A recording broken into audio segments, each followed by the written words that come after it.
तुम्ही आई बाबा असाल तर तुम्ही तुमच्यापेक्षा वयाने मोठ्या असलेल्यांना दररोज पाया पडत जा तुमच्या मुलांसमोर, सो दॅट त्यांनाही हा लागेल की माझे आई बाबा त्यांच्या मोठ्यांच्या पाया पडतायत.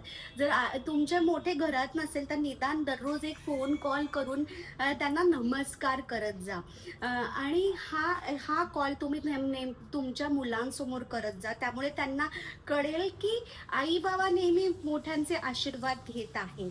सो मुलं तुमचं तुम्ही जे करताय ते कॉपी करतील. सो हे प्रत्येक आई-बाबांनी केलं पाहिजे किंवा घरी तुमच्यापेक्षा मोठं वयाने आलं की पाया पडा.